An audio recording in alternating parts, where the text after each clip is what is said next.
Nation, welcome in to the Windy City Hoops podcast. I'm your host, Joe Kesnick.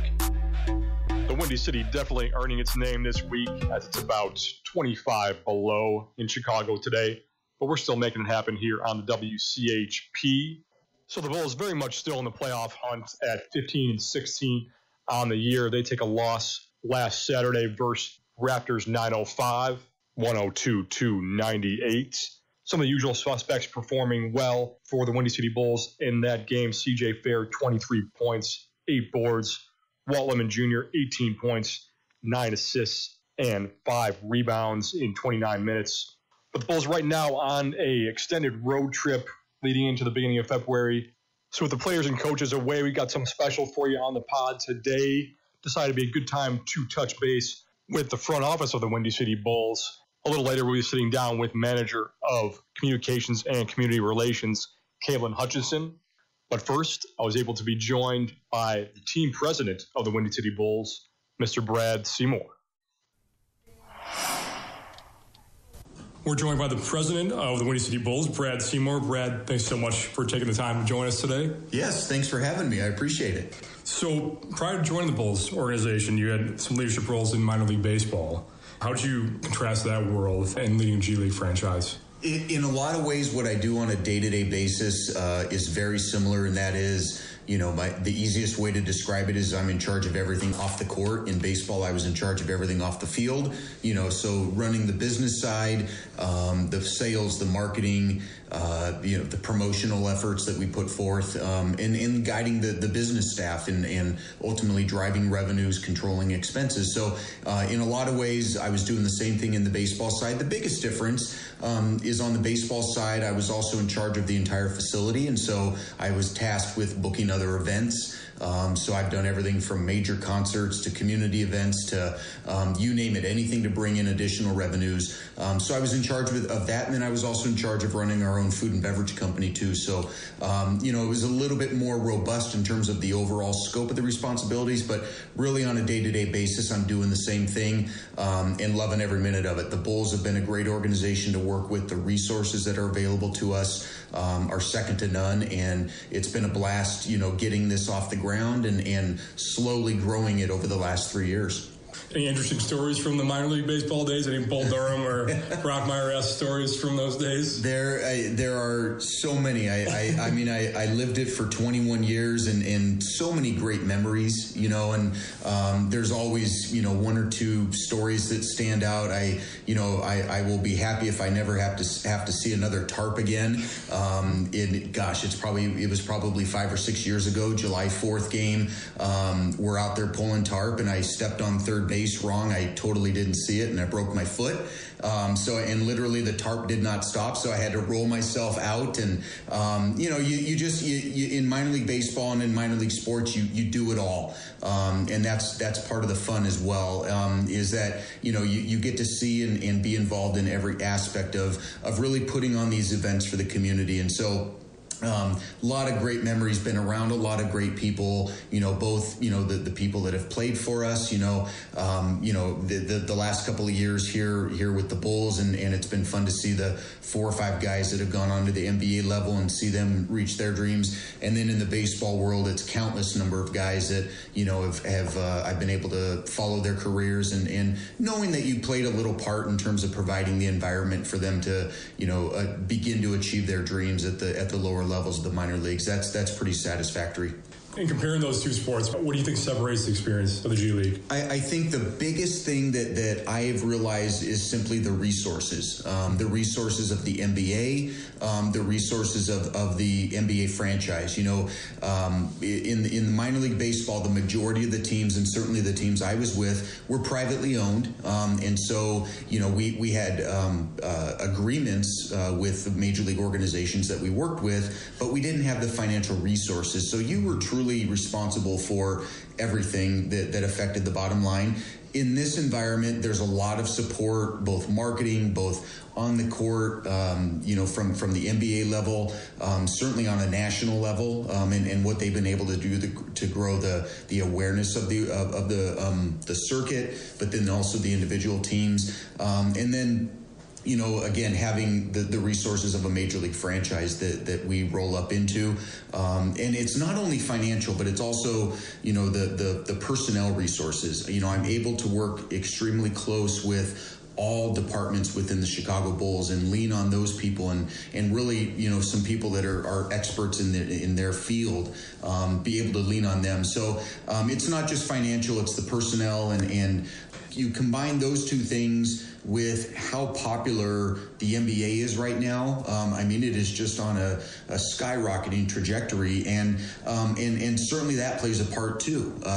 Just with how popular the game has become domestically, internationally. But you look at what the NBA is doing to position this league as well, and that's garnering a lot of interest. It's garnering a lot of recognition, and we see that. We see that in our broadcast numbers. We have a big international following, and in addition to the local market here. So there's just a lot of things that play a part in everybody. The 27 teams that are in this league now. It's all founded on that vision of Adam Silver and the hierarchy at the NBA that's guiding us to a direction that's pretty exciting to be a part of. Absolutely. You can see that growth in the broadcast of this year, having the partnership with NBC Sports Chicago, having the live games on that broadcast. How has that benefited the team this year, and how has that partnership worked out? Yeah, it's been tremendous for us, and it was something that we worked over the last year on, and to finally get that done just helps raise the awareness factor. That's probably our biggest challenge right now, is just simple awareness of the team, what an experience is like when you come to a game, that it's more than basketball. And so having a partnership like NBC Sports Chicago, to show 17 of our games across the largest geographic region in terms of an RSN in our league, it has really been beneficial. It just, we've gotten notes throughout the year, emails and that type of thing from people that have never heard of us, and they're simply inquiring. They came across us on the channels. And so that's exactly what we were looking for. And we're excited to hopefully continue that partnership well into the future. And just, again, it's one piece of the puzzle that we are working towards and working on to raise the awareness factor for this franchise. So you've got the live broadcasts on NBC Sports Chicago. You've got Facebook Live as well, radio broadcast on SportsTownChicago.com. Talk about the experience live for fans and what that's all about and what you guys bring to the table with that live experience. That's probably one of the biggest messages that we work on to get out, is that, yes, we are professional basketball. Yes, these guys are a step below the NBA level, and in some cases going back and forth. So, there's no question about the talent on the court. But that alone is not going to sell tickets. It's not going to sell this arena out. And so we have to really impress upon people that the overall experience is worth your hard-earned dollar to come and spend a few hours with us. And it's everything from the entertainment value, and the people that produce our games are the same ones producing and overseeing the games at the United Center. It is the interactivity or interaction that we have with the various activities for kids. It's very family friendly. And you couple all that with just being up close to the game. And it's a really unique environment. And so impressing upon people that it is more than basketball, that it truly is a community event. We're positioning this and working hard to be a community asset, add to the quality of life in this Northwest suburban market, give people an opportunity that may not necessarily have the chance to go to the United Center or go to an NBA game,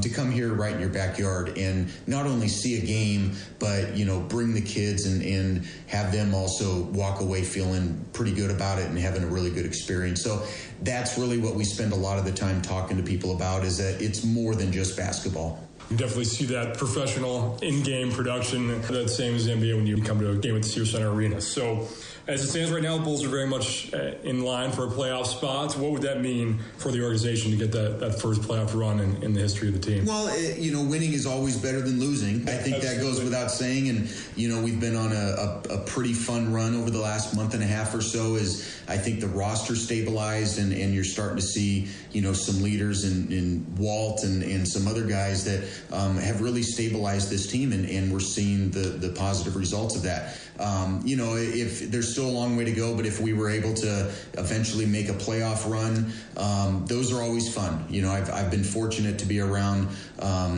several different championship teams and numerous playoff runs, and it is fun. It kind of brings the fan out in you sometimes, and I'm very focused on the business side and making sure that everything we talked about, the environment that the players expect, the experience that our fans expect, that's really my focus. But when you get into the playoffs and really make that run at the end of the season, there's nothing better, and it is a lot of fun to rally behind. So, that's the ultimate goal in terms of on the court, and it sure would be fun to be a part of that, and in only our third season, really. Then looking forward, I wanted to ask you as well from the front office perspective. I've asked the players and the coaches this, but what do you see for the future of the G League? The rule changes, obviously, the professional path coming out. What do you see for the future of the league and for the Windy City Bulls? The professional path initiative is certainly going to play a big part. I think there's still a lot of things that are going to be ironed out, and there's still a lot of unknowns as to how exactly that's going to work. I'm excited. Next month we have our mid-season league meetings, and I'm excited to learn more about what's going on with that specific initiative. As far as the trajectory of the league is really exciting to be a part of. It's hard to believe that we were the 22nd team. There's now been 5 or 6 additional teams added. We'll have another one next year, and then before we know it, all 30 teams will likely have a G League franchise, and then from there, really the sky's the limit. Then you've got an entire stable league, across the nation, and then it's going to be exciting to kind of see what that next big step is. But certainly the professional path initiative is going to play a huge part in that. And there's a lot of eyeballs on how the league is going to handle it, how each team is going to respond to it, and the league is doing a very good job of setting us up for success with it. We're doing extensive development programming, off the court development programming with our team this year.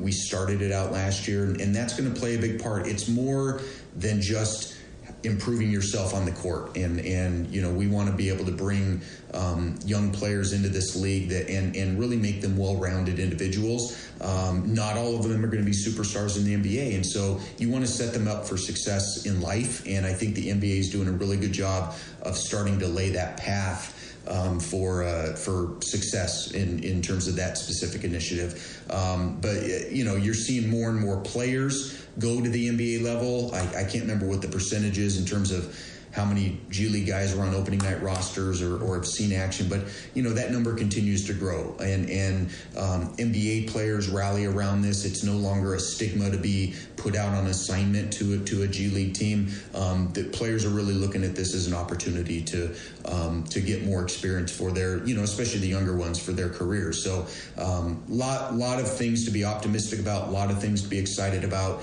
and we're just thrilled to be a part of it and have a say in the direction of what this thing is going to end up being.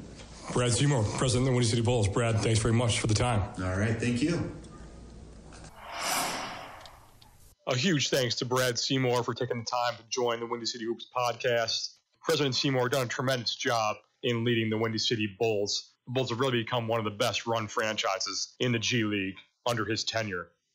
Up next, we've got a good friend of mine from the Windy City Bulls organization, someone who leads the way in making the Windy City Bulls such a valuable part of the Chicagoland community, and someone who's a huge part of making the Windy City Hoops podcast happen, Manager of Communications and Community Relations, Kalyn Hutchinson. Pleased to be joined by Windy City Bulls Manager of Communications and Community Relations, Kalyn Hutchinson. Kalyn, thank you for sitting down with us today. Of course, yeah, this is awesome. So a lot of listeners out there that are interested in breaking into the business of sports. What was your path into your position with the Windy City Bulls? Yeah, for sure. It's been a fun journey, that's for sure. I went to the University of Illinois down in Champaign, and I worked for the Illinois men's basketball team there, so I was really familiar with basketball operations. I was on the Weber and Gross administration, and then from there, I knew that I wanted to work in basketball, so I studied mediated communication at U of I with a sports management minor. and applied to be an intern with the Chicago Bulls my junior year, got the internship, and that's all she wrote. So the Bulls has been my only career the last 6 years, and it's been pretty awesome. So big hoops background. What kind of drew you into the basketball love there? Yeah, for sure. So I played basketball my entire life. I probably started dribbling a ball when I was like 4 years old. Was really involved in AAU and just camps and travel basketball. Played varsity basketball all 4 years of high school. So it's just a real passion of mine. And so it was really fun. Even though I didn't play in college and I kind of missed that I didn't, it was such an awesome opportunity to be able to work for the University of Illinois men's basketball team. It was awesome. Yeah. Touch on what your kind of day-to-day entails and what do you enjoy most about your position now? So I love it. I mean, it's very, very hands-on. We really oversee every department, which is super fun. I was with the Chicago Bulls prior to coming to Windy City, and I was a ticket executive there, so it was really just ticket sales is all my focus was. But coming to the G League and being able to participate in this whole growing organization of Windy City has been fantastic, just because I do have my hands in a little bit of everything, whether it's corporate partnerships, ticket sales, community relations, marketing, all the communications for the team. So I love the most is just being super involved and watching this organization grow in every department. It's been really fun. Yes, you've got that unique perspective of working in the NBA and the G League. How do you compare and contrast those? What kind of challenges have you overcome? Yeah, so the NBA side, obviously there's tons of resources. So I wish the NBA G League had the same resources sometimes, but the Chicago Bulls have been a phenomenal parent club. They're very involved in terms of the entertainment side, helping us with marketing resources. They do their best to promote us as best as they can every year. So I would say the biggest challenge in the G League is more so the educational component. A lot of basketball fans still don't really know and have the idea of what the G League is. And so it's really letting new families know, like, hey, this is also professional basketball, and letting them know that we are affiliate of the Bulls. I think that's the biggest challenge, but thankfully the Chicago Bulls have been able to really help us with that the last 3 seasons. So vice versa, how do you think the Windy City Bulls have impacted the Chicago Bulls? Oh, absolutely. So we are super cool because we're a lab, right? So we get to test everything here. This is a playground. So anything that the Chicago Bulls have been curious about trying, whether it's entertainment-wise, marketing-wise, the Chicago Bulls are rebuilding right now, and so they have to do things differently in every department. And thankfully, they've had us right in their backyard, so that way we can test it out here, see how it works, see how fans engage, see how partners engage with it. Obviously, developing the players on the basketball side and really helping that rebuild here. It's been really beneficial for the Bulls because they can do whatever they want down here and apply the things they like and don't like up in Chicago. Absolutely, yeah, I agree. I think that's one of the most interesting and fun things about coming to a game. You see those players that are going to rise up to the Chicago Bulls, and also the different kind of rule changes. If you're interested in what's going on in the NBA, what might be coming, there's some interesting little things that they do in the G League that end up going to the NBA, so that's cool too. Sure. So Windy City Bulls definitely are great with community events, connecting with the Chicagoland area. Can you explain just how you guys prioritize that, what events you've had going on this season, some different outreach things that you do, and what you have coming up? Yeah, for sure. So community is super important to us. That's the only way that we're able to market ourselves is by participating in community events throughout the year. We try to hit about 75 to 100 events throughout the season with our staff. A lot of that takes place primarily in the summertime. That's golf outings, that's 3-on-3 tournaments, it's helping out park districts and different things like that just to get our name out. But in season, we've been really excited about our Windy City Bulls 3-point play program. It's our first ever physical education programming that we were able to run. And essentially, we were able to target about 55,000 students. We have a waiting list of another 100,000 students who are getting access to Chicago Bulls donations and Windy City Bulls donations. So they're getting youth jerseys, they're getting basketballs, educational tools for the game of basketball, right? So take-home worksheets. Of course, they get tickets and they complete that worksheet. So really cool marketing effort there, but also helping out the community and donating and giving back supplies to them. So that's been a fun one. Fantastic. So obviously one big thing about the NBA is just you can feel that connection to the players, and there's no helmets, fans are close and right on the court there for a game. And even more so in the G League, you can see the fans just being able to connect with the players in that live experience. Can you speak to that a little bit? Yeah, absolutely. We've been really fortunate to have awesome guys as well on our team who just love the community and they love our fans that we have here. They'd certainly engage with them whenever they can, which is great. The league mandates that at least 2 players every game have to sign autographs. autographs after the games. So players are rotating that every game, and they're getting a touch point. And then a really cool thing we do, of course, is we survey our players to see what interests they have, which helps us from a community perspective, because then we can insert those guys who are really passionate about certain topics that we have in the community, and they can kind of gain their connection with them there. So the players play a huge part in terms of drawing our audience into the building. And then, once fans are here, they kind of have that familiar face, and they know those fans, and they're engaging, and they love seeing them. So our guys have done a great job with kind of getting their brand out there as well. Right. Yeah. Right. You guys have been getting your brand out there, the great partnership with NBC Sports Chicago, broadcasting the games live this year. But what's your favorite part about that in-arena live experience for a Windy City Bulls game? It's so awesome. We have all of the same Chicago Bulls entertainment that you'd see at the United Center. We share the same entertainment team. So obviously being on NBC has been awesome. It's been awesome exposure. But it's always different when you're in a game, right? Our fans are sitting basically on the court every game, and they have a really fun opportunity just to be in the moment. Whether it's T-shirt tosses or on-court contests that we have, our fans are able to really be engaged in a more intimate setting and space than they probably would be able to at the United Center.